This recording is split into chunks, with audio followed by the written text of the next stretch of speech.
Le point.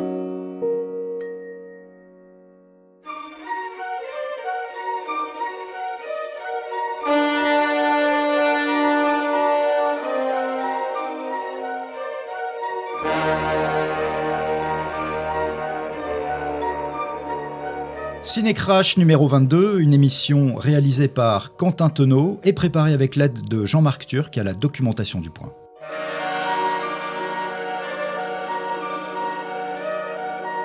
Sueur froide d'Alfred Hitchcock, Vertigo en version originale, un film du studio Paramount sorti le 9 mai 1958 aux États-Unis et le 30 janvier 1959 en France. Adapté du roman D'entre les morts de Pierre Boileau et Thomas Narcejac, publié en 1954, Vertigo est généralement considéré comme le sommet artistique de la carrière d'Hitchcock et l'un des plus grands films de toute l'histoire du cinéma. Un étourdissant vertige émotionnel et esthétique, à la fois rêve et cauchemar éveillé, une œuvre définitive sur le thème de l'obsession et de la culpabilité. Sélectionné dès 1989 pour figurer parmi les 25 premiers films conservés à la bibliothèque du Congrès américain, Vertigo a fait l'objet d'une restauration spectaculaire en 1996 et en 2020 d'une remasterisation en 4K, offrant au film un écrin visuel à la hauteur de son indestructible beauté.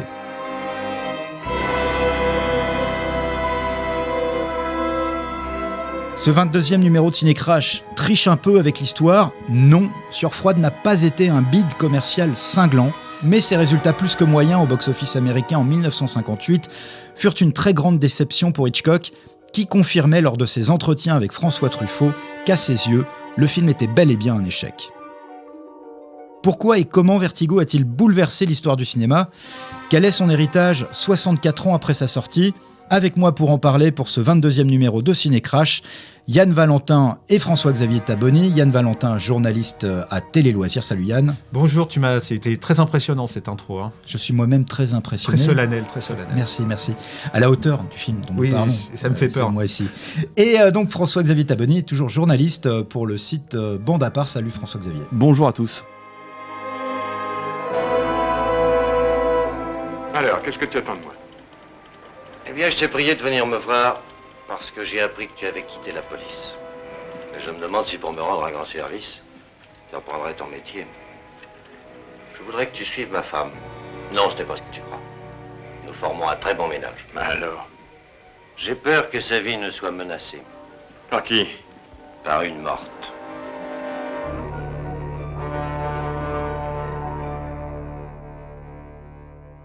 Comme d'habitude, avant que Yann, tu te lances sur le pitch, puisque on a revu tous les trois Sueur froide à l'occasion de Ciné-Crash, vos impressions comme ça, globales, à la revision de ce film ?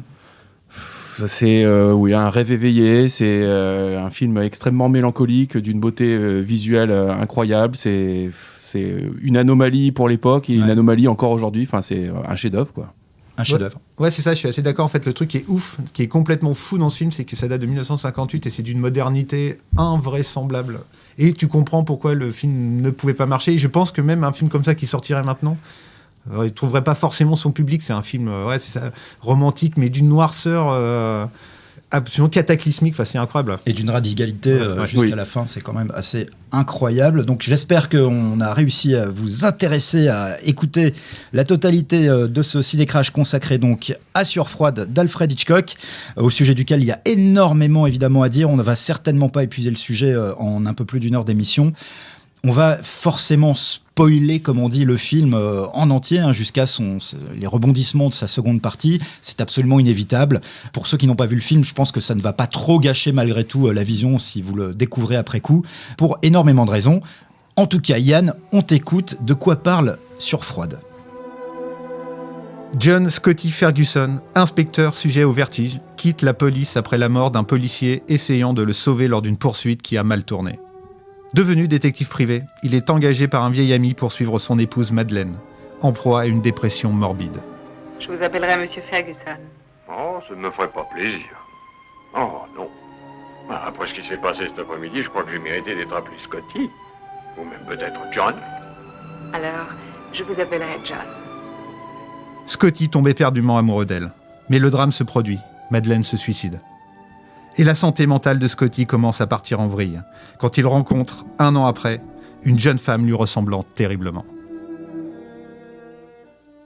Voilà, une jeune femme du nom de Judy Barton. Alors on notera la délicatesse de Yann Valentin qui n'a pas totalement spoilé le film sur son pitch parce qu'il y a un retournement quand même majeur de l'histoire que les cinéphiles connaissent bien forcément à partir de un peu plus d'1 heure de film. Mais on va y revenir tout à l'heure. Donc on passe aux prémices de la production de Surfroide, comment Hitchcock a été amené à travailler, à vouloir travailler sur Surfroide. Avant de faire Surfroide, qu'il tourne à l'automne 1957, le réalisateur des Enchaînés a enchaîné, excusez-moi, j'ai pas pu m'empêcher, dans les années 50, certains de ses plus fameux classiques. L'Inconnu du Nord Express, Le crime était presque parfait, Fenêtre sur cour, Mais qui a tué Harry, La main au collet. Et son dernier film en date à Hitchcock, avant Surfroide, est Le Faux coupable, qui est un film assez atypique dans sa filmographie. Film qui va lui laisser un arrière-goût assez amer d'ailleurs. Je Fix, tu l'as vu toi? Oui, il en parle d'ailleurs avec François Truffaut, disant qu'il n'est pas complètement satisfait, qui ressort certaines scènes qui lui plaisent beaucoup, mais qu'il n'est pas complètement satisfait par ça. Il est atypique dans le sens où déjà il est plus ou moins inspiré d'une histoire vraie, si je ne dis pas de bêtises. C'est la seule fois qu'il a travaillé avec Henry Fonda. Il n'a pas le ton habituel des films d'Hitchcock. Il a un ton assez réaliste, oui, assez voilà. habituel chez Hitchcock. Un peu plus réaliste. La seule chose qui le relie au suivant, c'est que c'est déjà Bernard Herrmann qui en compose la musique. Hitchcock se sent par ailleurs assez concurrencé par le réalisateur français Henri-Georges Clouzot, qui a dégainé d'ailleurs plus vite que Hitchcock pour adapter le roman du tandem Boileau-Narcejac qui va donner lieu au Diabolique en 1955. Et après avoir abandonné un projet de film qui devait s'appeler Flamingo Feathers et que Hitchcock devait tourner en Afrique, le réalisateur va jeter son dévolu sur l'adaptation d'un autre roman de Boileau-Narcejac, D'entre les morts, qui a été publié en 1954. Ce qui intéresse Hitchcock à la lecture de ce livre, c'est cette histoire d'un homme qui fait tout pour recréer une femme à partir de l'image d'une défunte. Alors, on a longtemps lu que D'entre les morts avait été écrit par ses auteurs spécialement pour Hitchcock, mais je crois que c'est pas spécialement la vérité. C'est François Truffaut, pareil, dans le livre d'échange, qui lui dit que c'était Boileau et Narcejac quand ils ont vu que Hitchcock n'avait pas pu avoir les droits des Diaboliques. Ils avaient écrit le livre spécialement pour lui. Alors, eux, ils ont plus ou moins démenti. Alors après, peut-être que inconsciemment, ils espéraient aussi, parce que les thèmes sont tellement Hitchcockiens aussi, encore plus que pour les Diaboliques, par exemple. Et effectivement, le roman, c'est un roman d'une noirceur, quelque part encore plus dingue que le film. Tu l'as lu Ouais, je l'ai lu. J'ai lu spécialement pour l'émission. C'est un roman très très court qui se lit vraiment tout seul. C'est vraiment des petits polars. Et il est d'une tristesse. En fait, le personnage, le héros, est encore plus antipathique que le personnage de James Stewart, qui va quand même très très loin dans le film. Ouais. Et il y a plein le film humanise beaucoup plus l'intrigue. Il y a des personnages qui sont pas dans le roman qui sont dans le film. Il y a le contexte aussi, ça se passe pendant la Seconde Guerre mondiale. Avant et pendant.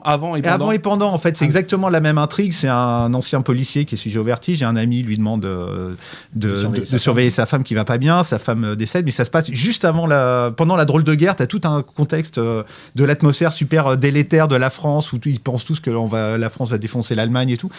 Et donc, elle décède et hop, la guerre arrive et t'as une ellipse de 5 ans pour le coup. Et c'est 5 ans après qu'il rencontre une femme à Marseille, ça se passe à Marseille, qui ressemble étrangement à la femme qu'il a aimée et qu'il a suivie. Et donc, et après, pour le coup, on retrouve un petit peu l'intrigue du film, mais avec un final différent. C'est un bouquin incroyable. Alors, on reviendra après, de toute façon, sur précisément les changements, enfin les changements principaux qui ont été apportés au livre dans le film. Et je voulais juste, excuse-moi, préciser que déjà, D'entre les morts, c'est aussi quelque part... un remake c'est inspiré d'un autre roman qui date de la fin du 19e qui s'appelle Bruges la morte de Georges Rodenbach, qui lui se passe à Bruges et qui raconte pareil une histoire de personnes qui recréent une femme. Enfin, c'est un truc assez pareil, une espèce de romantisme noir assez impressionnant. Et l'auteur de Bruges la morte s'est lui-même inspiré d'un livre qui s'appelle Rotterdam l'agonisante, publié en 1712. Donc Hitchcock porte son dévolu sur une adaptation d'Entre les morts. Il va même pas attendre d'ailleurs que le livre soit traduit en anglais pour acheter les droits ou les acheter conjointement avec le studio Paramount. 3 scénaristes vont être successivement mobilisés par Hitchcock pour écrire l'adaptation cinématographique d'Entre les morts. Le premier à s'y coller sera le dramaturge Maxwell Anderson, qui a été l'auteur de la première version du script du Faux coupable, le film précédent d'Hitchcock. Et Maxwell Anderson Ferguson remet à Hitchcock un traitement en septembre 1956 intitulé Darkling, I Listen. Alors en anglais, ça veut dire « Dans les ténèbres, j'écoute ». C'est une citation d'un poème de Keats qui s'appelait « Ode à un rossignol ». Oh, quel talent, quelle culture. Il a bossé l'émission, là, hein, attention les gars. Deuxième scénariste mobilisé par Hitchcock sur Froide, un romancier et dramaturge également, et scénariste britannique Alec Coppel, qui a déjà signé à l'époque plusieurs scripts pour la série Alfred Hitchcock présente, et qui va livrer une version, bon, alors apparemment impossible à filmer, en tout cas pas suffisamment satisfaisante aux yeux d'Hitchcock, qui va solliciter en janvier 1957 un troisième et dernier auteur, également dramaturge et scénariste, Samuel Taylor, ou Sam Taylor, qui est entre autres l'auteur de la comédie romantique Sabrina, réalisée par Billy Wilder en 1954. Samuel Taylor va livrer ce que l'on peut considérer comme la version définitive du scénario de Sur Froide. Le script final livré par Sam Taylor et Hitchcock est daté du 12 septembre 1957. Tout cela a pris beaucoup de temps, plusieurs mois, parce que voilà, au fil de l'année 57, oui, Hitchcock a été malade, il a été vraiment, il a eu des problèmes de vésicule biliaire, il a été opéré, donc je pense que c'est encore noirci quelque part le scénario du film et tout. Et surtout, ce qui est amusant, c'est que du scénario d'Alec Coppel, il ne reste qu'une seule scène dans le film final, c'est la scène de tribunal en plein milieu, où il est innocenté de la mort de... Une vraie scène de transition. Oui, une scène de transition. Ouais. Et, entre les deux parties du film. Et Samuel Taylor avait qu'on pourrait dire un quatrième scénariste masqué qui est Alfred Hitchcock, parce qu'ils l'ont fait vraiment à quatre mains. Il est allé sur les lieux de tournage avec lui. Enfin bon, c'est vraiment Hitchcock est quasiment le vrai scénariste du film en fait, sans être mentionné officiellement. Ouais. Et sa femme Alma Reville, qui travaillait toujours avec lui sur ses scénarios, qui était sa plus fidèle collaboratrice. Absolument. J'ai pensé qu'en t'abreuvant et en te servant un bon dîner, tu irais jusqu'à m'offrir le cinéma. Bien raisonné. De quoi allons-nous parler au dîner? Oh, de 1000 choses. De moi, entre autres. Oui, entre autres. Naturellement, nous éliminerons les sujets embarrassants. Naturellement. Donc, comme je le disais, seuls Alec Coppel et Samuel Taylor sont mentionnés au générique de Sur Froide comme scénariste officiel du film.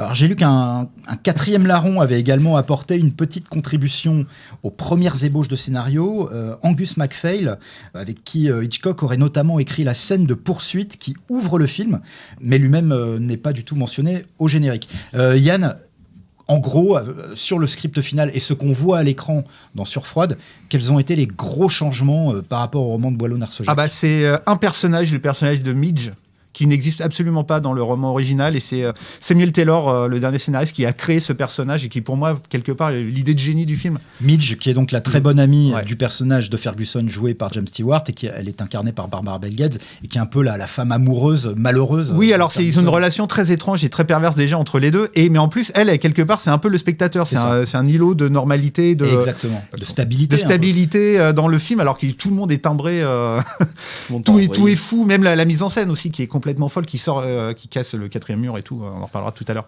Mais c'est vraiment le grand changement, ces personnages de Midge. Il y a un autre changement majeur du film par rapport au roman.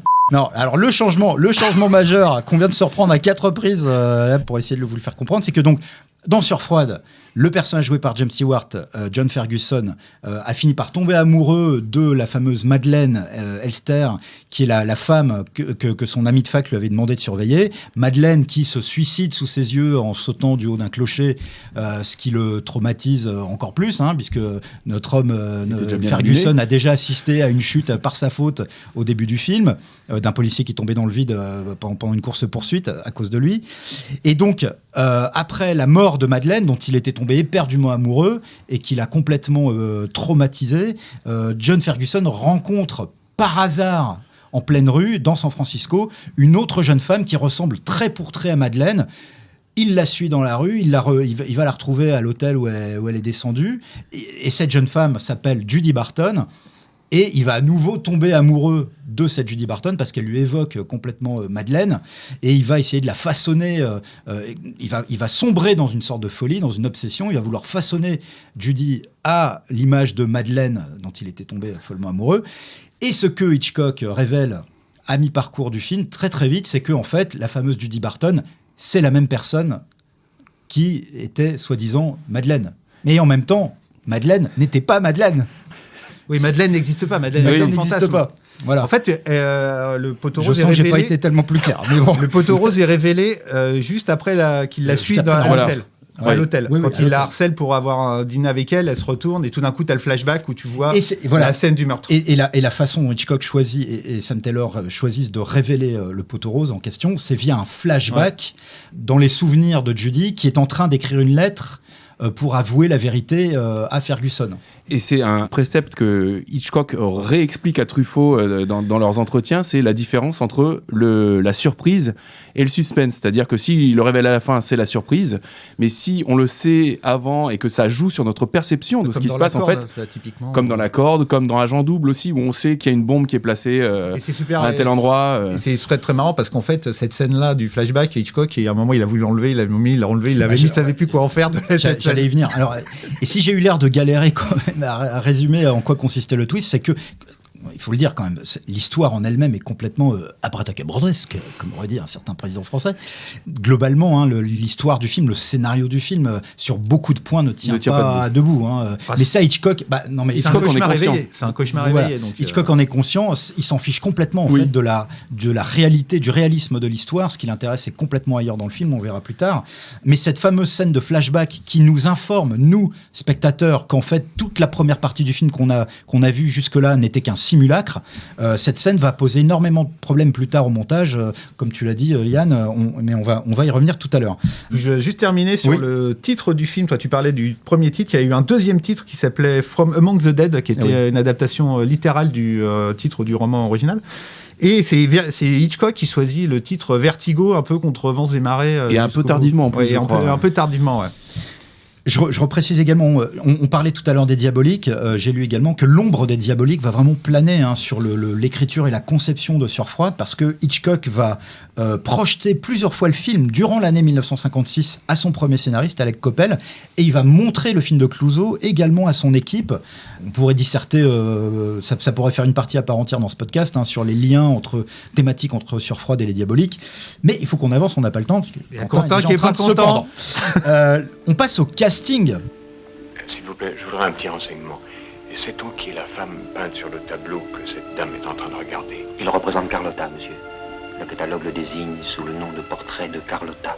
Puis-je le garder? Je vous en prie. Merci. Donc voilà, le scénario a été écrit. Passons à la constitution du casting de Sueur froide, avec évidemment dans le premier rôle, le rôle mythique, le double rôle mythique de Madeleine Elster et Judy Barton. Kim Novak, alors l'histoire est bien connue, c'était a priori pas le premier choix d'Hitchcock. Oui, il avait pressenti Vera Miles, mais la longueur de la pré-production du film, la maladie d'Hitchcock qu'on a évoquée tout à l'heure, ont fait que Vera Miles enceinte ne pouvait plus tenir le rôle, que finalement Hitchcock jette son dévolu sur Kim Novak, qui était une jeune actrice prometteuse à l'époque. On l'avait vu notamment dans Picnic de Joshua Logan et dans L'homme au bras d'or de Preminger face à Frank Sinatra. Oui, et en plus, il y avait aussi d'autres actrices à un moment. Et apparemment, Hitchcock voulait Lana Turner au tout début. Mais qui voulait trop cher, je crois. Qui voulait trop d'argent. Il y a Audrey Hepburn aussi à un moment qui courtisait le rôle, oui. Et Marilyn Monroe, le truc le plus étonnant, qui a vraiment, elle, fait campagne pour avoir le... Et Hitchcock disait, c'est pas possible, ça va trop détourner l'attention du public, on peut pas... Il avait raison. C'est pas jouable. Et en fait, Vera Miles, elle était sous contrat direct avec Alfred Hitchcock. C'est lui qui, pour le coup, c'était quelque part un espèce de Pygmalion, qui a une des thématiques du cinéma d'Hitchcock, qui va typiquement dans Sueur froide. Thématique du film, Ouais, et Vera Miles, elle avait déjà joué dans Le Faux coupable, elle a joué dans la série Alfred Hitchcock présente. Donc lui, il voulait vraiment dans Psychose après. Il voulait la façonner, il voulait en faire une star. Il a été hyper déçu que en fait elle tombe enceinte au moment du début du tournage, qui est en fait encore un peu de légendaire, parce qu'il faut toujours faire hyper attention avec ce que dit Hitchcock sur la production de ses films, parce qu'en fait le film a commencé à être tourné, je crois a priori elle avait déjà couché, enfin elle aurait pu tourner le film, mais en fait il y a aussi des rumeurs comme quoi James Stewart et Alfred Hitchcock ont eu très vite des doutes sur la capacité de Vera Miles à jouer le double rôle, parce que l'autre grand acteur effectivement qui est le double, quasiment le double d'Hitchcock au cinéma à cette époque-là, c'est James Stewart. Et oui, qui a déjà fait 4 films avant. C'était leur grande période, c'est-à-dire que toutes les années 50, c'est Hitchcock Stewart. Oui, et j'aime bien cette phrase de Hitchcock à Truffaut au sujet de Vera Miles. Elle n'a pas pu résister à son Tarzan de Marie, Gordon Scott. Donc, voilà. C'est un mec distingué, on en parle pas trop, mais Hitchcock, il y a quand même eu des casseroles qui sont sorties oui, tout à fait. Mais on pourra peut-être en reparler tout à l'heure au moment de l'analyse du film. Et au sujet de Kim Novak, je savais même pas moi que son vrai prénom en fait était Marilyn Novak. Elle a été rebaptisée Kim pour ne pas gêner l'ascension d'une autre Marilyn au même moment. Je vous laisse deviner laquelle. Un peu comme James Stewart et Stuart Granger. Oui, et Stuart Granger, oui. Et donc, en effet, on est dans ce système des studios où les acteurs étaient vraiment des propriétés privées des studios, qui les échangeaient. L'autre truc qui est rigolo, contrat, c'était des possessions. Elle était en contrat à la Columbia. Oui. Et c'est Kim Novak. Et donc, la Columbia a loué pour $250 000 Kim Novak à la Paramount pour faire le film. Et en échange, elle a fait un film avec James Stewart. Oui. La même année, qui s'appelle L'adorable voisine, qui est totalement anecdotique. Et en plus, pour le coup, elle était payée $1,250 la semaine. Et quand elle a découvert que la Paramount avait raqué $250 000, elle a fait grève une journée pour se faire un peu augmenter pendant le tournage. C'était une pratique courante apparemment. Ouais, c'était assez incroyable. Kim Novak, donc actrice de 24 ans, au moment où elle va tourner Vertigo, actrice d'origine tchèque. C'est amusant ce qu'elle dit sur sa motivation à accepter de travailler avec Hitchcock sur Vertigo. Elle a expliqué dans plusieurs interviews que le sujet de Vertigo la renvoyait finalement à ce qu'elle vivait chez Columbia, studio où on essayait de la modeler en une pin-up glamour qu'elle était profondément pas. Bon, elle va dire également par la suite, elle a quitté un dictateur, Harry Cohn, le patron de la Columbia, pour un autre dictateur, Hitchcock, sur Froide. On rappelle que Kim Novak, appartient au panthéon des grandes actrices, des actrices blondes typiques des années 50 et 60 que Hitchcock affectionnait, comme Grace Kelly, Eva Marisin ou Tippi Hedren. James Stewart, donc dans le rôle de John Scotty Ferguson, qui est de 25 ans quand même, l'aîné de Kim Novak, au moment où le film est tourné. Sur Froide est son 4e film avec Hitchcock. J'ai dit qu'ils avaient tourné 4 films avant, mais je suis un petit peu trompé. Son 4e film avec Hitchcock, après La Corde, Fenêtre sur cour et L'homme qui en savait trop. Un mot sur James Stewart. C'est un peu. Pourquoi Hitchcock le prend, lui, pour ce rôle-là? Parce qu'il y a un côté accessible. Homme normal. C'était vraiment l'archétype du héros hitchcockien à cette époque-là. En plus, c'est sur le tournage, James Stewart n'a pas arrêté d'harceler Hitchcock pour avoir le rôle de La mort aux trousses, qu'il n'a pas eu. Oui. Après l'échec du film. Que Hitchcock a attribué en partie au fait qu'il était trop vieux. Il avait l'air trop vieux. Mais pour le coup, c'est hyper intéressant parce que le visage de James Stewart, effectivement, le visage de James Stewart correspond vraiment à la fois pas vraiment et en même temps totalement avec le personnage de Monsieur Tout le Monde qui devient fou, quoi. Tu vois, c'est pas s'il avait eu un visage assez charismatique, c'est vraiment fort. Le côté folie aurait été un peu surligné. Là, pour le coup, c'est vraiment Monsieur Tout le Monde qui devient complètement dingo. Non, mais ce qui est intéressant aussi sur Stewart, c'est qu'il a deux carrières. Il a la première partie dans les années 30, jusqu'au début des années 40. Le jeune premier, attachant, émouvant, le Monsieur Tout le Monde. Et il y a la Seconde Guerre mondiale qui apparemment l'a quand même vraiment marqué. Il a combattu. Il a combattu, il est revenu décoré, officier, tout ça. Et dans les années 50, il a 2 collaborations très importantes. Donc c'est Hitchcock, évidemment, avec les films qu'on a cités, et Anthony Mann, des westerns très sombres d'Anthony Mann, où il joue souvent un homme brisé psychologiquement et physiquement. Dans L'homme de la plaine, on lui casse les mains. Bon, dans ce Hitchcock, il tombe, il se retrouve avec une canne. Il est souvent dans Fenêtre sur cour, il a un plâtre à la jambe. C'est souvent un homme empêché, en fait. Ouais, puis il y a un côté un peu sale dans un des westerns où il trimballe où il est chasseur de primes. C'est hyper dark. Il essaye pendant tout le film d'avoir le cadavre, de garder le cadavre pour l'argent. Je sais plus quel film c'est. C'est Winchester 63. Je suis pas possible, sûr. Oui. C'est il a tout un côté noir assez dingue. Oui, d'ailleurs, et sur Froide, il va aller encore plus loin. Il va puiser dans ses ressources d'acteur pour aller chercher des choses assez sombres, assez noires concernant Ferguson, qui est effectivement un personnage absolument tragique. Je passe rapidement sur Tom Elmore, l'acteur Tom Elmore, qui joue le rôle de Gavin Elster, l'ex-ami de fac du personnage joué par James Stewart, qui est donc le mari de Madeleine, Gavin Elster, et qui va demander donc à Ferguson de surveiller son épouse Madeleine. Tom Elmore. Alors, ce qui est marrant, Tom Elmore, c'est un acteur anglais qui a joué avec Hitchcock dès 1927 dans un film qui s'appelle The Ring, et aussi dans Secret Agent, les 4 de l'espionnage en 1936.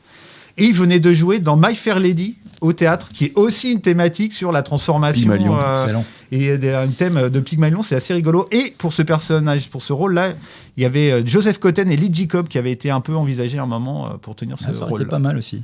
Et alors, c'est vrai que donc, Gavin Elster, c'est en gros le méchant finalement de Sur Froide. Je suis pas d'accord. C'est un des méchants. Bah, c'est l'instigateur quand même. C'est quand même lui l'assassin, quoi, en gros.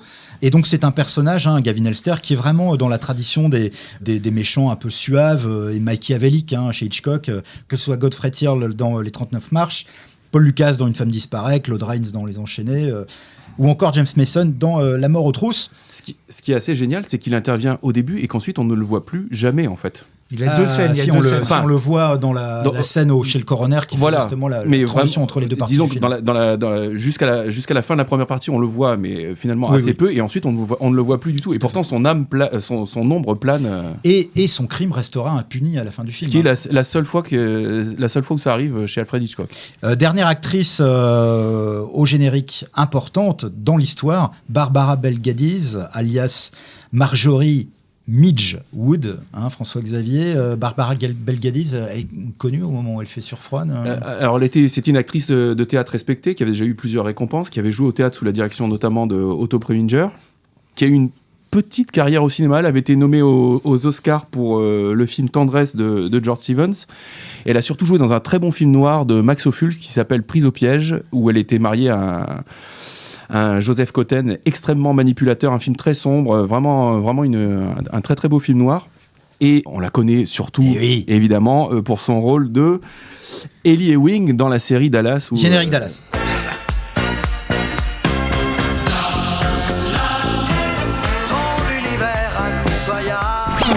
Voilà, tous les spectateurs l'ont reconnu pendant des années.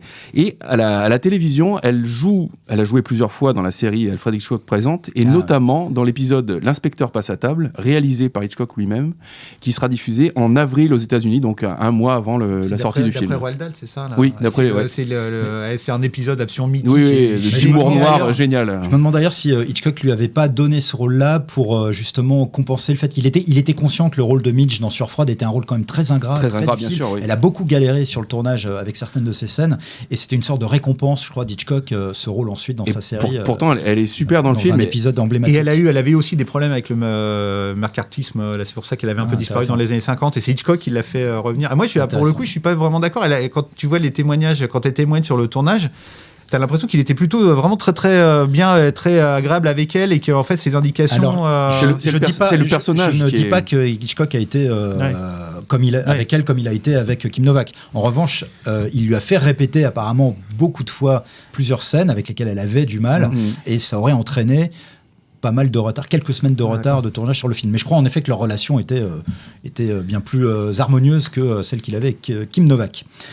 Petit clin d'œil rapidement aussi à Florent Baraco et à Fabrice Dupreuil, mes camarades de la rédaction du Point, qui sont des grands fans de Dallas et qui vont écouter ce podcast rien que pour cette petite parenthèse.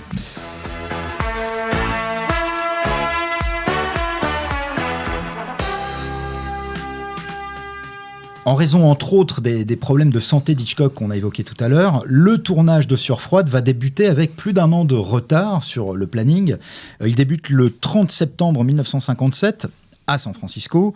Bon, même si une seconde équipe a tourné au fil de l'année des rushs dans plusieurs décors naturels scrupuleusement indiqués par Hitchcock, la toute première scène du film qui sera tournée est celle où James Stewart suit Kim Novak, Madeleine Elster, à l'église de la mission Dolores, là où Madeleine se rend sur la tombe de Carlota Valdés, un personnage qu'on n'a pas évoqué tout à l'heure, qui est l'arrière-grand-mère de Madeleine. Voilà. Qui est morte tragiquement au même âge. Et voilà. Alors, oui, voilà, tragiquement parce qu'elle s'est suicidée. Elle s'est suicidée parce que son mari lui avait enlevé son enfant, et elle errait. Madeleine, elle était devenue complètement folle. Exactement. Et donc le scénario le stratagème qui est monté pour embobiner Scott Ferguson, stratagème monté par son ami Gavin Elster et la fameuse Judy qui prétend être Madeleine. Le stratagème, c'est dire que Madeleine serait hantée par l'esprit de Carlota. Il y a carrément un côté fantastique dans le début de l'intrigue. Auquel on croit beaucoup, parce que Kim Novak...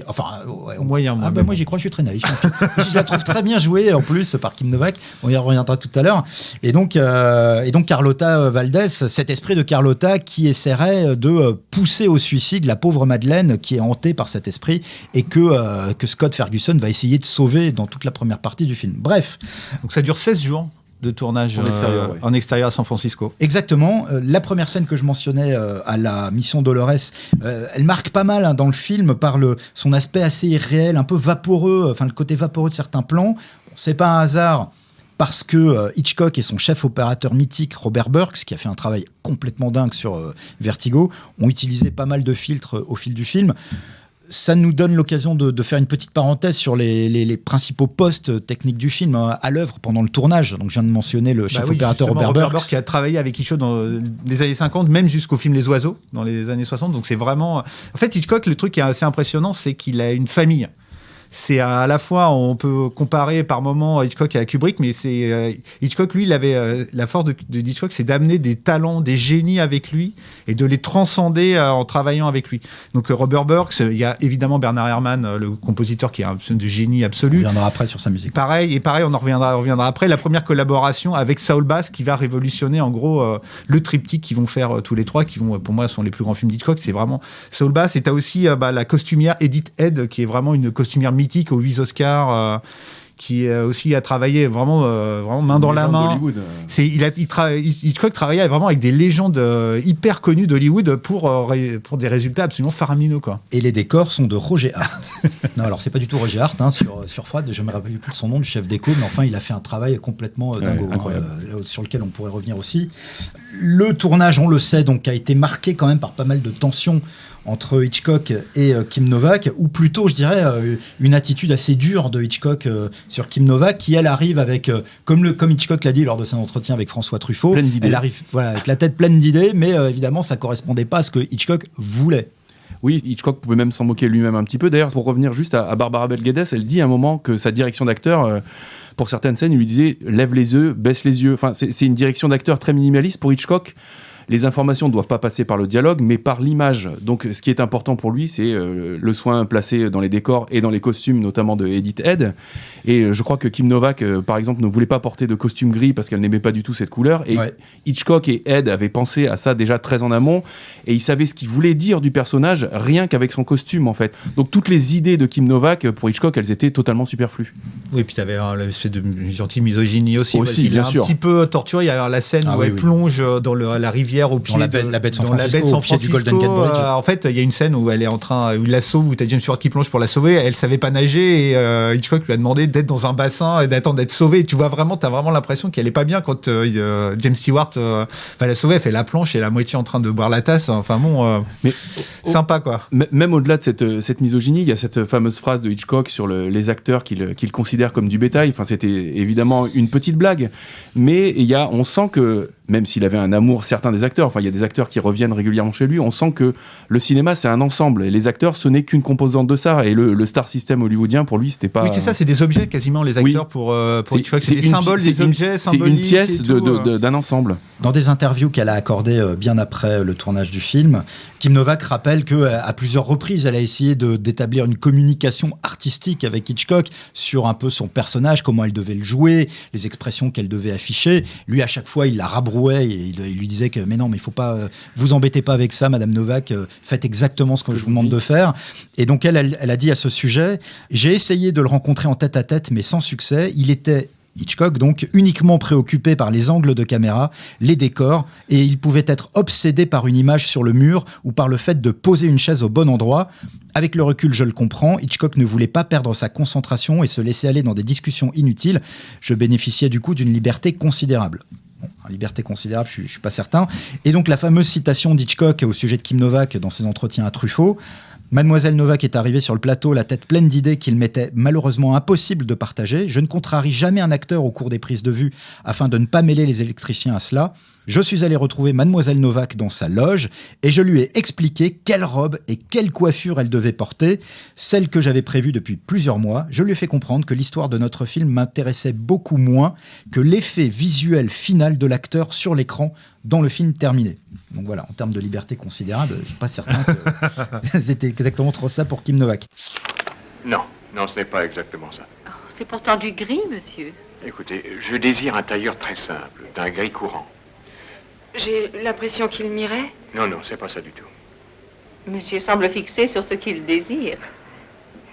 Très bien, nous allons chercher. Vous voulez un tailleur comme celui qu'elle portait, pour me voir habillée comme elle. Je veux que vous soyez élégante. Je sais quel genre de vêtements il vous faut. Ça, je m'y refuse. Vertigo va s'avérer un tournage donc vraiment très méticuleux, réputé pour son soin du détail. Hitchcock va le porter vraiment à des niveaux encore plus obsessionnels que sur ses précédents films. Il va notamment, il a déjà souvent dit que, notamment pour reconstituer l'appartement de James Stewart, il avait au préalable demandé à un photographe de se rendre à San Francisco à la rencontre des détectives à la retraite sur place, principalement ceux qui étaient allés à la fac, et de prendre des photos de leur appartement. Voilà, sa méthode Hitchcock, c'est qu'il repère d'abord des décors naturels, que ce soit des décors intérieurs ou extérieurs, et il décide ensuite de les reconstituer en studio. D'ailleurs, il y a une scène, la scène du tableau, elle a duré une semaine, où Madeleine, quand James Stewart, quand Scotty la suit, il est au musée en train de regarder. Oui, c'est le palais de la Légion d'honneur, je crois. Portrait de son arrière-grand-mère. Cette scène, il a mis une semaine pour la tourner, pour avoir l'éclairage parfait. Enfin, c'est vraiment, on a l'impression de voir Stanley Kubrick avant Stanley Kubrick, quoi. Et la scène de l'essayage, donc quand il est avec Judy Barton et qu'il essaye de la refaçonner à l'image de Madeleine, quand il l'emmène donc dans un grand magasin, il va absolument lui faire porter des chaussures, un tailleur comme Madeleine portait. Et ben, il a été d'abord faire des repérages dans un grand magasin de San Francisco qui existait vraiment à l'époque, le grand magasin Ranshoff. Et Hitchcock et ses comédiens ont pré-tourné la scène en question pendant 3 jours dans le salon d'essayage du magasin.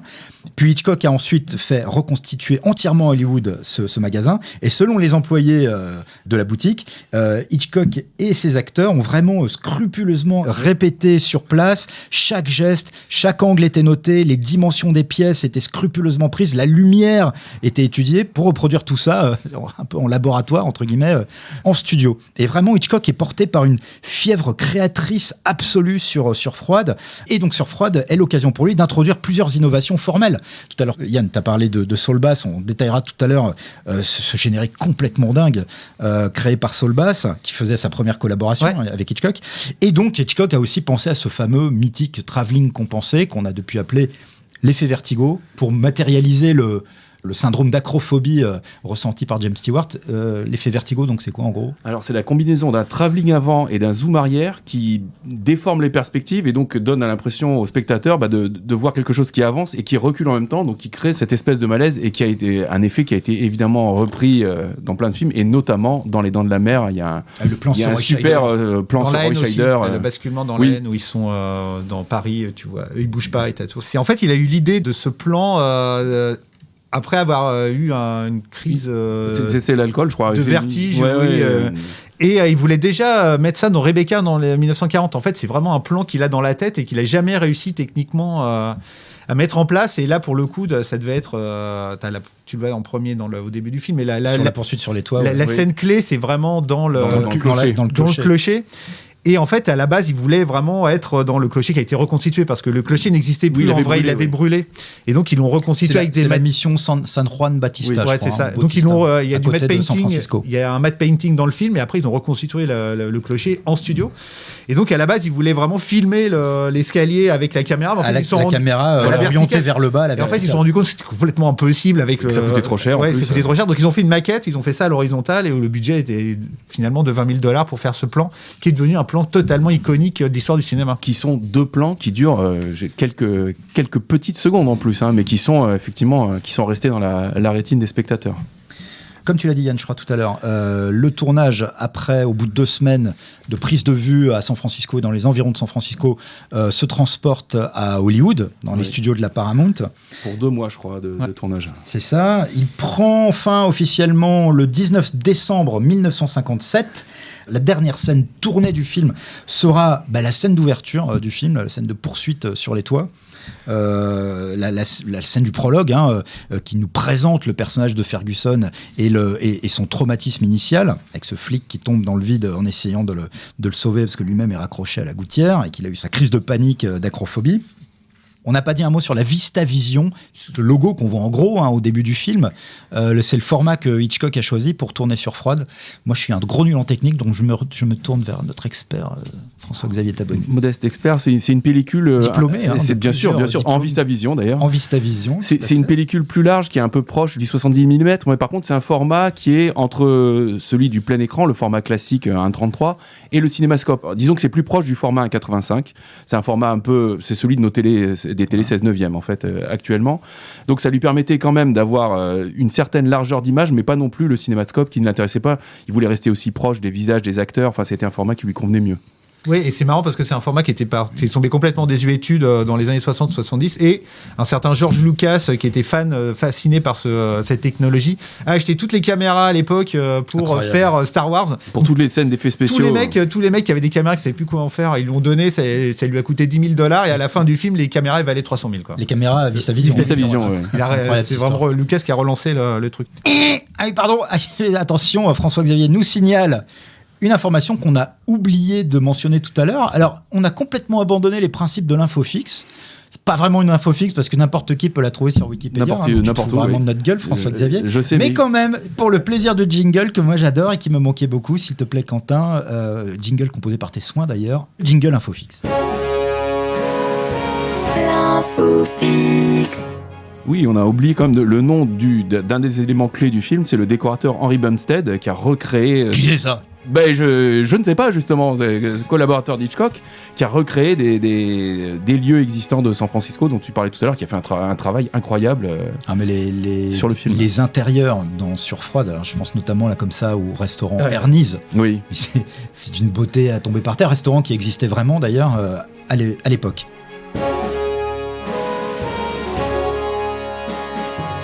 On passe à la phase de post-production et de montage de surfroide qui va être assez ardu pour Hitchcock. Donc montage assuré par son monteur attitré George Tomasini. Hitchcock va couper beaucoup de scènes d'exposition, il va tailler dans les dialogues explicatifs, il va accorder beaucoup plus de place à la musique de Bernard Herrmann. Il va souvent demander son avis à James Stewart et c'est vraiment un travail de sculpteur minutieux qui va être effectué par Hitchcock sur ce montage de surfroide pour rapprocher le film davantage d'une expérience de cinéma plutôt que d'un polar ordinaire. Et ce montage de surfroide va être marqué par une épreuve personnelle pour Hitchcock, puisque le 14 avril 1958, son épouse, Alma, doit se faire opérer pour un cancer du col de l'utérus. Alors, tu le mentionnais tout à l'heure, Yann, le mythique graphiste Saul Bass, futur réalisateur d'un unique long métrage, mais qui a marqué beaucoup de gens. Phase 4, super. Voilà, phase 4. Saul Bass donc, va travailler pour Hitchcock sur l'incroyable générique de Surfroide, avec ses spirales inspirées des courbes mathématiques du français Jules Lissajous. Donc vraiment l'influence française est décidément omniprésente sur Vertigo. Et qu'est-ce qu'on peut dire donc sur ce travail de Saul Bass Alors Saul Bass, déjà pour revenir sur Saul Bass, c'est un graphiste que tout le monde connaît sans vraiment le connaître, il a fait des affiches absolument inoubliables. Des logos. Le logo de la Warner des années 70. Il a fait le générique de West Side Story, il a fait des affiches, l'affiche de L'Homme au bras d'or, qui sont des affiches absolument mythiques.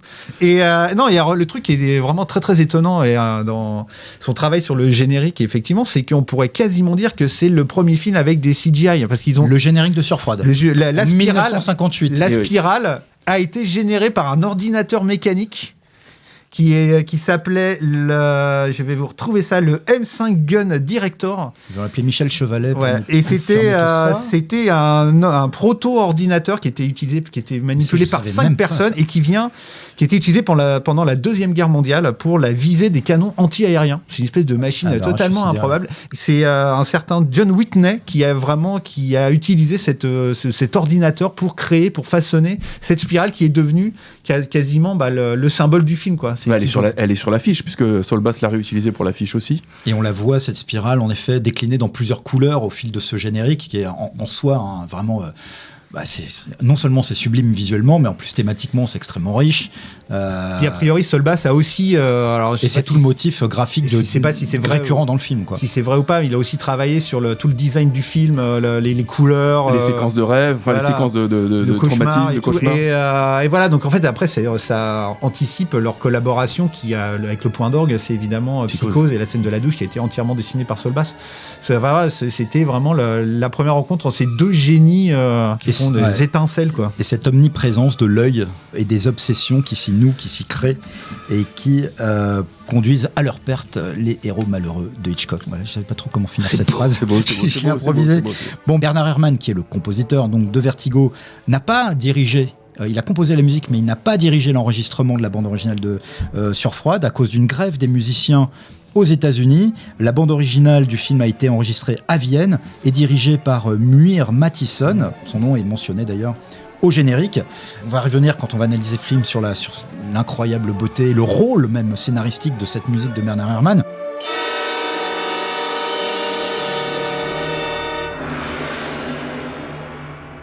Dernière chose avant que nous abordions la sortie et l'accueil du film, Hitchcock avait tourné une scène supplémentaire qui devait être un épilogue un peu rassurant entre guillemets du film. Ouais, c'était à la demande des distributeurs européens, il me semble. De certains pays étrangers. Ouais. Et donc, en fait, c'est une scène. En quoi ça consiste ? En fait, t'es dans le studio de Midge, il reparle avec elle. Et donc, on est après la fin du film. On est à la fin du film. Où donc Judy Barton meurt. Le dernier plan, celui finalement que tout le monde connaît tous, c'est James Stewart sur le rebord du clocher. Complètement désemparé, on ne sait pas s'il va sauter, s'il et donc il y a un cut et tout d'un coup il est de nouveau avec Midge, ils écoutent à la radio qu'ils ont attrapé le mari en Suisse, qui pourra être extradé, qui va être extradé, puis voilà, ça repart. Ils se versent tous les deux. Midge verse un verre de whisky. Tu sens qu'ils se repassent un truc entre eux, alors que dans le film il y a plus ça. Et donc effectivement c'est une scène complètement aberrante qui si elle avait été dans le film aurait cassé absolument, je trouve, tout le génie noir c'est fou, hein, du film. C'est celle où tu vois à quel point une scène, des fois un plan peut flinguer un film. Et l'autre chose aussi, c'est le flashback dont on parlait, dont on a mis 15 plombes à parler tout à l'heure. En fait, Hitchcock, il a fait deux screen tests avec des critiques ciné, un screen test avec le flashback, un screen test sans le flashback. Et en fait, tout le monde a préféré avec le flashback parce qu'il comprenait plus rien. L'accueil était désastreux. Et donc c'est comme ça. Et lui, manifestement, il savait pas trop. Et c'est pour ça que quand il dit le suspense, machin et tout, c'est ça. Ouais, Hitchcock, il adore réécrire sa légende. Un peu de respect pour la légende, pour Hitch, quoi. Mais c'est vrai que Hitchcock a vraiment longtemps insisté pour finalement virer cette scène du flashback, qui est cruciale, qui nous explique quand même un peu, les choses et qui nous aide à nous repérer sur où on en est dans l'histoire du film. Et in extremis, il a finalement consenti auprès de son producteur. Il est passé devant la porte à un moment du producteur en lui disant allez, remets cette scène. Je crois que James Stewart lui-même lui avait conseillé de le faire, quoi. Si j'avais le cran nécessaire, je resterais. Je mentirais dans l'espoir de me faire aimer de vous, pour moi-même, tel que je suis. J'essaierais de vous faire oublier l'autre et le passé. Mais je me demande si je suis assez forte pour y parvenir. D'ailleurs, de manière symbolique, cette scène dans le film est suivie par une scène où elle écrit une lettre et elle froisse cette lettre et elle la jette. Donc c'est vraiment le processus créatif d'Hitchcock qui est représenté là.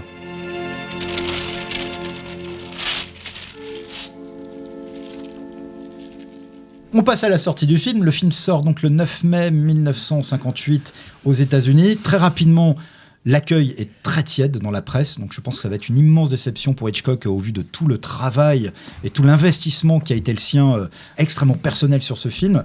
Le New Yorker, par la plume d'un certain John McCartan, écrit, donc je cite, « Alfred Hitchcock, qui a produit et réalisé cette chose, ne s'était encore jamais compromis dans une telle absurdité. » Variety juge de son côté le film trop long ou trop long. Et je ne vais pas les détailler parce qu'on est déjà très long, mais le New York Times, Newsweek, Time Magazine, tous vont faire la fine bouche sur Froide, et le box-office n'est pas dément. Il n'est pas fifou. Alors c'est pas un désastre, mais le film il a coûté 2 500 000 $. Il va en rapporter 7 millions. Voilà, en France, il va faire 2,5 millions d'entrées, un truc comme ça. Ce qui est marrant, c'est que Orson Welles a complètement défoncé le film en disant que c'était encore pire que Fenêtre sur cour, qu'il n'aimait pas. C'est marrant. Comme quoi, on peut être un génie, avoir des goûts chiottes. Et donc, Hitchcock va être quand même assez marqué. Et la première chose qu'il va faire, c'est dire c'est pas ma faute, c'est la faute à James Stewart qui était trop vieux et à Kim Novak qui était trop nul. Donc, vraiment, toujours super classe. Et d'ailleurs, il ne tournera plus jamais avec James Stewart. Alors, il va passer à Cary Grant à ce moment-là. Ouais. En France, en revanche, le film quand même a été salué très très tôt par les futurs réalisateurs de la nouvelle vague. Oui. Du cinéma, Truffaut, Chabrol. Mais il se sentait un peu seul à ce moment-là quand même. Les fameux Hitchcocko-Hawksiens, c'était des défenseurs. Les fameux quoi ? Hitchcocko-Hawksiens, c'est-à-dire les admirateurs de Hawks et Hitchcock, parmi la nouvelle vague, défendaient des cinéastes qui étaient considérés comme des cinéastes purement commerciaux et de peu d'intérêt par le reste de la presse. Donc ils étaient un peu seuls en fait là-dedans. Mais par contre, il les défendait avec beaucoup de véhémence. À ton avis, Yann, pourquoi le film a été aussi tièdement accueilli par les critiques ? Pourquoi il n'a pas autant marché que d'autres films d'Hitchcock au box-office ? C'est Trop bizarre, trop... Ce sont des films visionnaires, en fait, c'est des films complètement fous. Moi, c'est marrant, c'est un parallèle, je trouve qu'il y a un parallèle à faire avec Playtime de Tati, qui est une espèce de film cerveau, de film monde, et c'est en 1958, c'est 10 ans avant 2001, qui avait déjà été très très mal accueilli à l'époque, qui a marchouillé, qui est vraiment devenu des succès avec le temps. C'est des grands films cérébraux complètement fous qui vont à l'encontre de tout ce que les critiques et le public attend à cette époque-là, surtout d'un cinéaste comme Hitchcock, qui est quand même un truc un peu plus classique, même s'il y a toujours eu des petites doses de perversion dans ses films, ce qui rendait ses films vachement bien. Mais là, il a complètement inversé le truc. C'est la perversion et la petite intrigue policière dedans. Et la mélancolie, profonde du film quand même. C'est un film qui est extrêmement déprimant, qui a un rythme qui est très très lent. On en reparlera tout à l'heure sur l'analyse du film. C'est pas un film facile en fait. Oui, c'est pas un crowd pleaser. Non, c'est l'exact inverse du film qui fera par la suite, La mort aux trousses, qui est l'antithèse, qui est l'antithèse totale, qui est le blockbuster absolu. Voilà. C'est même quasiment une fabrication, genre de proto-blockbuster. Oui, exactement. La mort aux trousses. Oui, d'ailleurs, Hitchcock aura beaucoup reproché au producteur de James Bond d'avoir complètement plagié sa formule. Il a révolutionné le cinéma en 3 films, Hitchcock. Il a inventé le grand cinéma, le grand film d'auteur super bizarre avec Sueur froide. Il invente le blockbuster avec La mort aux trousses et il invente le cinéma d'horreur moderne avec Psychose. C'est vrai que c'est une période extrêmement féconde. Triplé, incroyable. Ouais. Sueur froide est film de l'histoire du cinéma qui a sans doute été le plus analysé, décortiqué, sondé jusqu'à l'ivresse, jusqu'au vertige. On n'en fera pas le tour. On n'en fera pas le tour ici. Mais en gros, d'après toi, François Xavier, pourquoi peut-on dire que c'est un film Hitchcockien par excellence, Sueur froide, finalement ? Déjà par les thématiques qui sont qu'on va retrouver dans d'autres de ses films avant et après, ne serait-ce que aussi par la famille de collaborateurs qui travaillent avec lui, on l'a dit tout à l'heure. Et parce que c'est comme sur ses plus grands films aussi, c'est à la fois donc il y a l'intrigue policière dont finalement Hitchcock se moque un petit peu, et il y a toujours l'innovation technique, mais qui est au service de l'histoire et au service de la dramaturgie, et cette idée qui a été exposée par Hitchcock dans le tournage et qui est la matrice de son cinéma, c'est-à-dire le cinéma est un art pur, c'est pas du roman, c'est pas du théâtre, c'est pas de la peinture, c'est du cinéma. Donc les informations, elles arrivent à l'écran, elles n'arrivent pas par le dialogue, elles n'arrivent pas par des moyens un peu datés, il faut que ce soit... C'est pour ça qu'il y a beaucoup d'ellipses, notamment dans Sueur froide. Bien sûr. On ne voit pas le moment où James Stewart décide d'accepter de suivre, de faire la filature de Madeleine. L'ellipse absolue, c'est au début, quoi. Genre sur la gouttière. Oui, exactement. Dire, en fait, tout le film, il est dans sa tête et il est dans la gouttière avant de tomber, quoi. Parce que c'est un des grands trucs du film. Mais tu as fait le jeu de mots tout à l'heure, mais il y a quelque chose de vraiment vertigineux dans cette histoire, dans la façon dont il la raconte. Moi, je n'arrive toujours pas à accepter qu'on ne voit jamais la femme de Gavin Elster. La vraie femme qu'il a assassinée. Voilà, je projette toujours le visage de Kim Novak dessus, alors que je sais bien que c'est pas elle. Je l'ai revu. Hitchcock a énormément joué sur ce trouble, à part des éléments très concrets. C'est-à-dire que tu sais, toute la partie du film où ensuite, alors même qu'il a fait la connaissance de la fameuse Judy Barton, James Stewart continue de voir un double de femme blonde, de Madeleine, donc blond, alors que Judy Barton, elle est rousse brune. Et Hitchcock a sciemment utilisé Kim Novak dans ces micro-moments où il croit reconnaître, et même la voix de la nonne qu'on voit à la fin du film, dans ce plan absolument glaçant où elle apparaît telle la mort qui va frapper une ultime fois au sommet du clocher. Eh bien, elle prononce 3 mots, cette nonne. Je sais plus ce qu'elle dit exactement. J'ai entendu pitié. Oui, voilà, exactement. La voix était post-synchronisée par Kim Novak. C'est quoi ces petits... J'ai entendu dire que peut-être, mais peut-être pas. Ça n'a été ni infirmé ni confirmé, mais en tout cas, je l'ai. Tu l'as lu comme moi. Oui, bien sûr. Voilà. L'autre truc qui est fou, c'est que tu as aussi le côté film méta sur ce qu'est le statut, le cinéma en soi. Et tu as en fait le personnage de James Stewart, c'est un personnage qui commence comme spectateur du film, qui devient acteur du film, et à la fin qui devient réalisateur. Et en fait, c'est ça qui est absolument dingue dans le film, c'est que tu as aussi toute une réflexion sur ce que c'est le cinéma. C'est un film, moi, je trouve, qui méta aussi. C'est Brian De Palma qui a dit que le scénario de Sueur froide était brillant, parce que justement, c'est exactement ce qu'est le cinéma. C'est une illusion. Ce qui arrive dans le film est exactement notre rapport au cinéma, c'est-à-dire on tombe amoureux d'un film qui n'est que pure illusion, qui est une totale manipulation. Et voilà. Et l'autre truc aussi qui est fou, chose, ce que je trouve méta, c'est que c'est un film qui c'est la mise en scène casse le quatrième mur plein de fois. C'est genre la scène où découvre Madeleine avec le profil impossible. Elle s'éclaire, la lumière s'éclaire. Dans le restaurant Ernie's au début. C'est pour le spectateur. T'as la scène où ils vont dans la librairie avec Midge pour avoir l'histoire de l'arrière-grand-mère. En fait, tu vois la librairie s'éteindre, les lumières de la librairie s'éteindre au fur et à mesure pendant qu'ils racontent l'histoire. Et quand ils sortent de la librairie, la lumière se rallume comme s'ils étaient au cinéma. Pareil, ça c'est un plan totalement pour le spectateur. Et le halo vert de la métamorphose finale, c'est un spectre. Voilà, on est vraiment. C'est ça qui est fabuleux, c'est que c'est un film aussi qui fait pas que raconter une histoire. Il y a des scènes entières qui parlent pour le spectateur directement, quoi. C'est ce que disait Gilles Deleuze, qui disait que Hitchcock avait. Qui c'est ? Le philosophe, bien sûr, Gilles Deleuze, qui disait que Hitchcock avait ajouté une dimension supplémentaire, justement. On parlait du réalisateur, du film, et que pour Hitchcock, il y avait le spectateur aussi, que ça arrivait dès la conception du projet. Donc pour lui, c'était un trio, quoi. Il y avait vraiment cette interaction-là qui était essentielle. Les couleurs j'allais y venir, le rouge et le vert. Alors, le vert qui représente la mort, les esprits, dans la tradition du théâtre. C'est une couleur qui est crainte. En fait, et c'est une couleur que porte Madeleine, puis Judy Barton, donc jouée par Kim Novak, les deux personnages, tout au long du film. Tu viens de te faire avoir, tu as dit les deux personnages. Oui. L'embrouille pas. Mais je sais plus, moi. Et donc, il y a cette association, il y a cette danse récurrente au fil du film entre les couleurs rouges et vertes. Le restaurant Ernie's, où pour la première fois, James Stewart va voir le personnage de Madeleine et ça va être un coup de foudre, tombe amoureux d'elle. Tout est amené de façon tellement minutieuse. Toute la déco du restaurant est rouge, flamboyant. Elle est dans cette espèce de robe somptueuse noire avec une étole verte. On la voit d'ailleurs passer quand elle sort du restaurant avec son mari. Elle passe devant un miroir. Alors pareil, on n'en a pas parlé, mais il y a un jeu du film constamment avec les miroirs qui est absolument incroyable.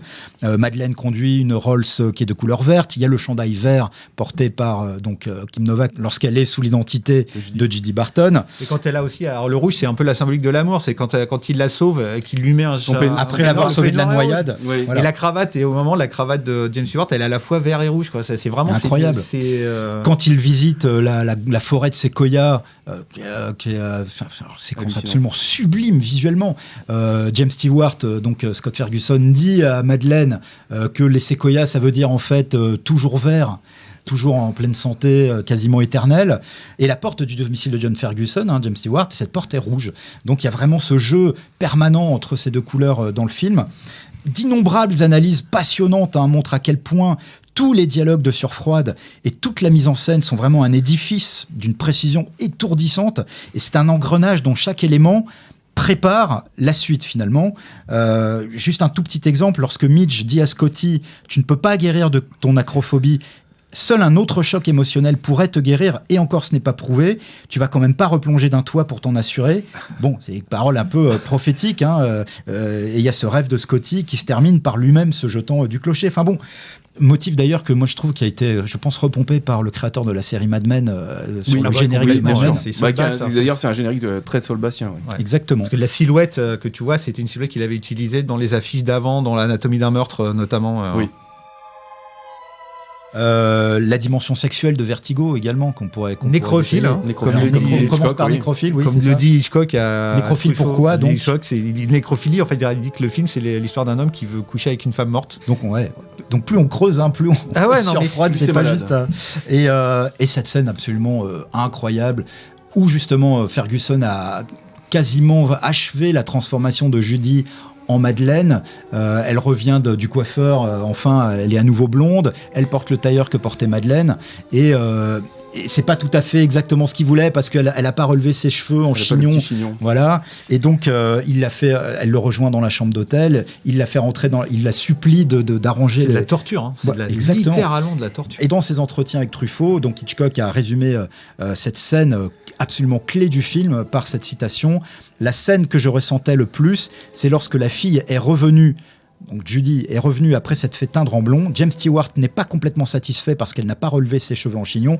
Qu'est-ce que cela veut dire ? Qu'elle est presque nue devant lui, mais se refuse encore à enlever sa petite culotte. Alors James Stewart se montre suppliant et elle dit « Ok, d'accord, ça va ». Et elle retourne dans la salle de bain. James Stewart attend qu'elle revienne nue cette fois, prête pour l'amour. Alors tout cela est complètement symbolique évidemment, parce que quand elle sort de la salle de bain, elle est pas nue, elle est tout habillée, mais tout est dans la symbolique et elle est dans ce halo vert, encore du vert, magnifique, qui vient du néon de l'hôtel.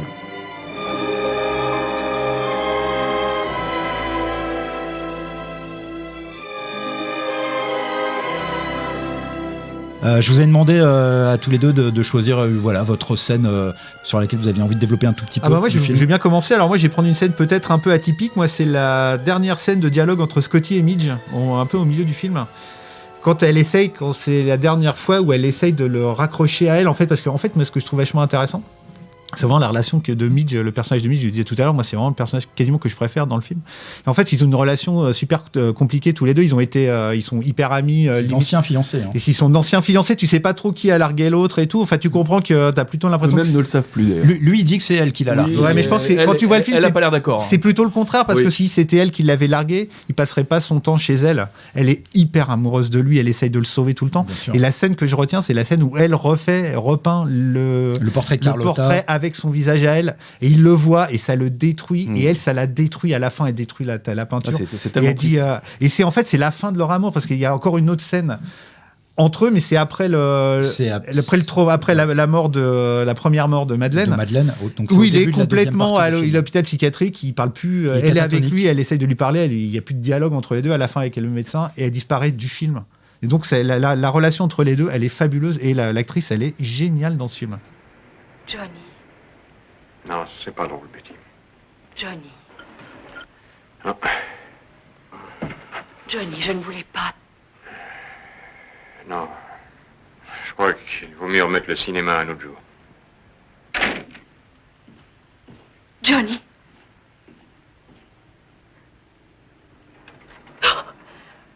Betty, tu n'es qu'une gourde. Une idiote.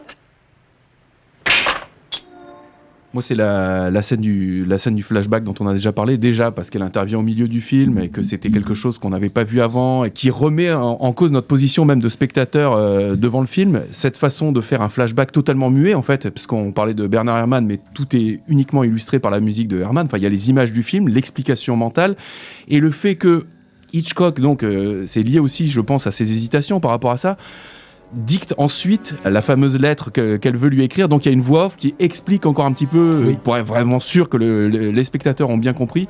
Et cette lettre qui est ensuite chiffonnée, puis jetée pour passer à autre chose. Il y a tellement de choses concentrées en, je sais pas, 1 ou 2 minutes à tout casser. Cette transition, le fait qu'on est face à un film qui est complètement double, enfin, encore une fois, c'est vertigineux. C'est assez incroyable. C'est vrai qu'il y a 2 grandes parties dans ce film, hein. La partie Madeleine Elster et puis la partie Judy Barton après le faux suicide. Avec des scènes qui se répondent sans arrêt, enfin des scènes qui reviennent 2 fois, des personnages qui reviennent 2 fois, des images, ça se déplie en fait. C'est une spirale double qui se déplie.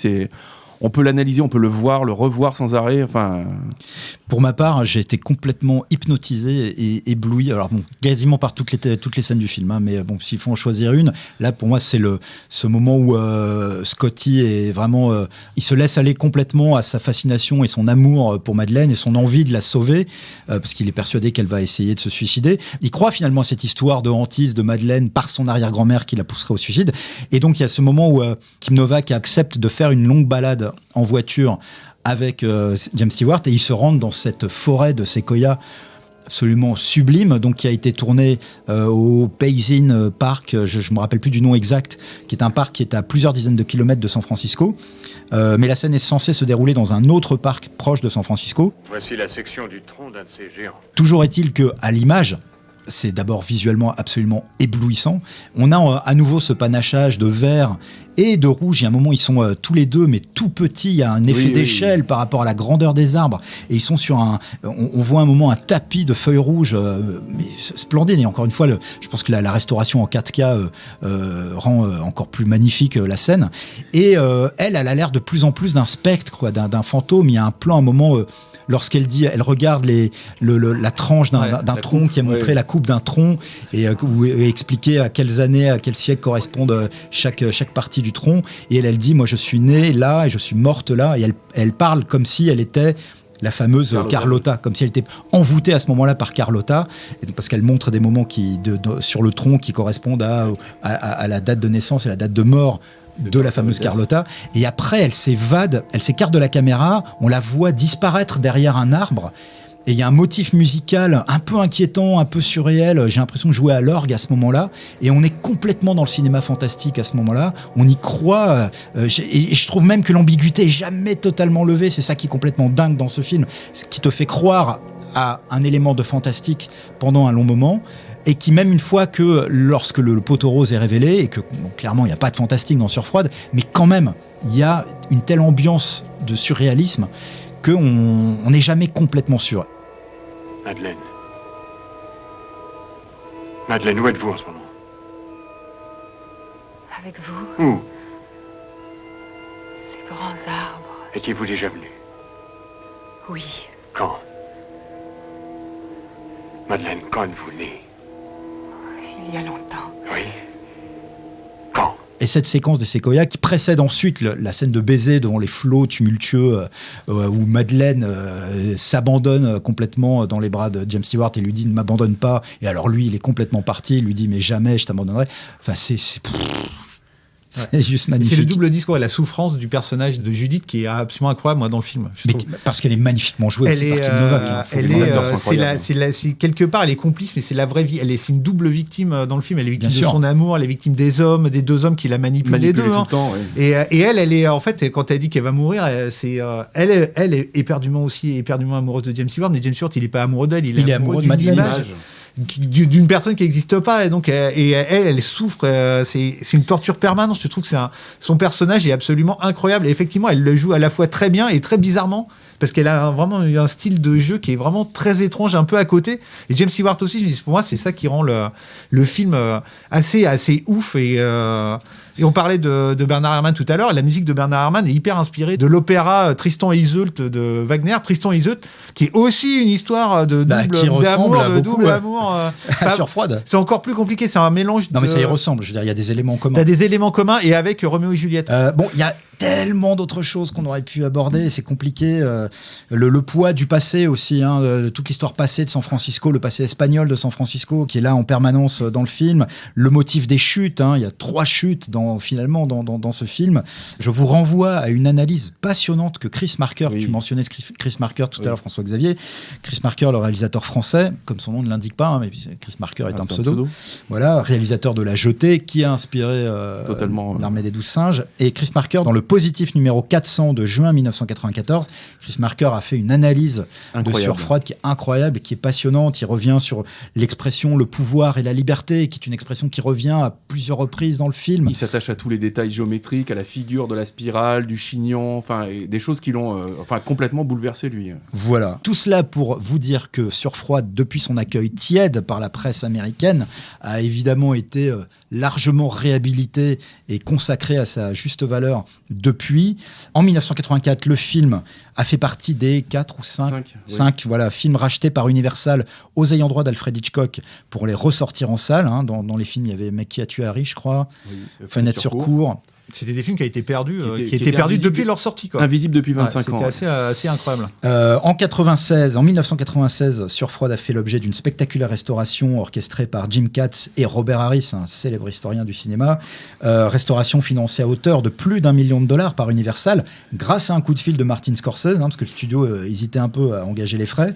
On n'a pas le loisir de s'attarder non plus sur les détails incroyables de cette restauration. Je vous renvoie à un excellent article de Philippe Garnier, publié dans les Inrocks en août 1996. Il est accessible, cet article, gratuitement sur le web, et il revient sur les coulisses de cette restauration. En 2000, juste pour préciser, il y a un documentaire aussi qui s'appelle Obsessed with Vertigo, qui est repris sur le Blu-ray. Sur la restauration de 1996. Il est trouvable, si vous n'avez pas le Blu-ray, sur YouTube, il est en totalité. Ah d'accord. C'est illégal tout ça ou quoi? Je sais pas, mais en tout cas vous pouvez le voir si vous avez envie de le voir. En 2002, Surfroide est passé au 2e rang de la liste de la revue Sight and Sound, publiée par le British Film Institute, liste des plus grands films de tous les temps, donc au 2e rang juste derrière Citizen Kane. Donc cette fameuse liste, elle est réactualisée tous les 10 ans. C'est une liste des 50 meilleurs films de l'histoire du cinéma qui est établie sur la base des votes de 846 critiques, donc c'est quand même c'est pas rien. En 2012, Surfroide a atteint la première place de ce classement.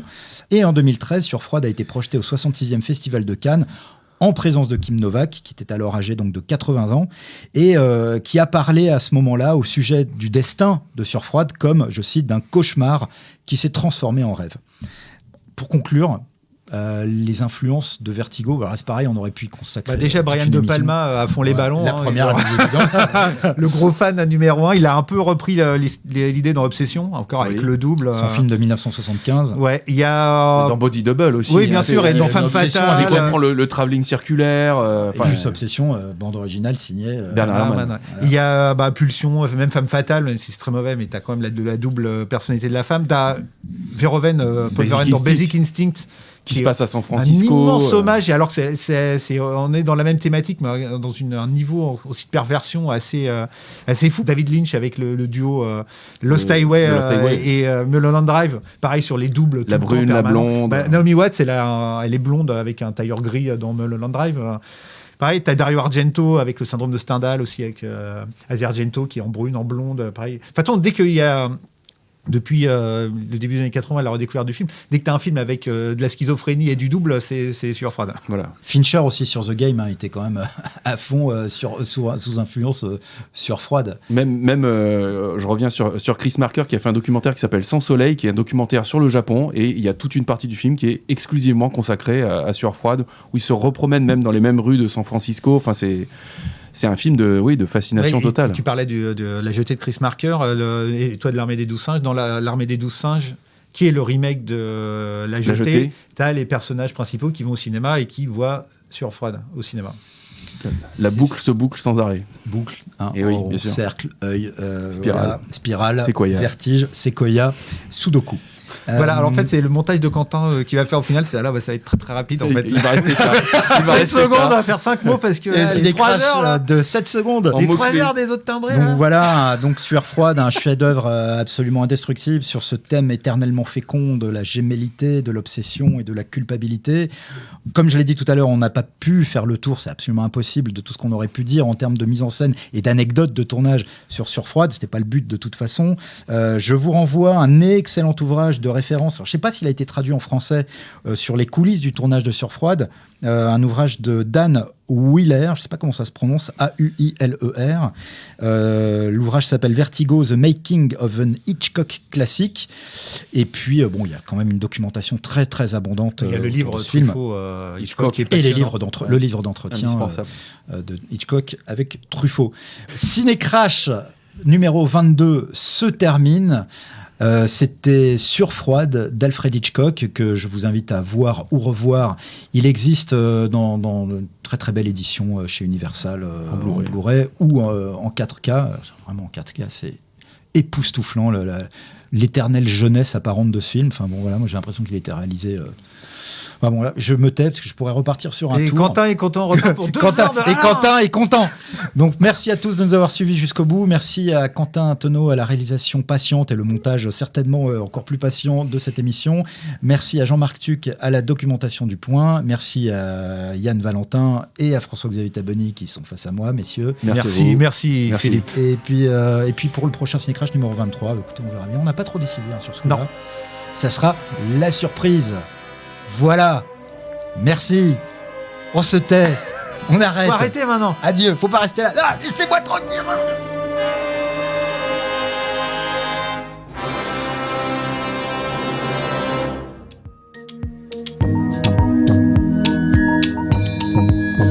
Ciné Crash est un podcast du Point Pop, le label du Point consacré à la pop culture. Un podcast imaginé et présenté par Philippe Gatch. Et c'est moi. Dans chaque épisode, nous décryptons pour vous les échecs les plus catastrophiques de l'histoire du cinéma. Retrouvez tous les épisodes de Ciné Crash et l'ensemble des podcasts du Point sur Apple Podcasts, Google Podcasts, Deezer, Spotify ou votre application de podcast préférée.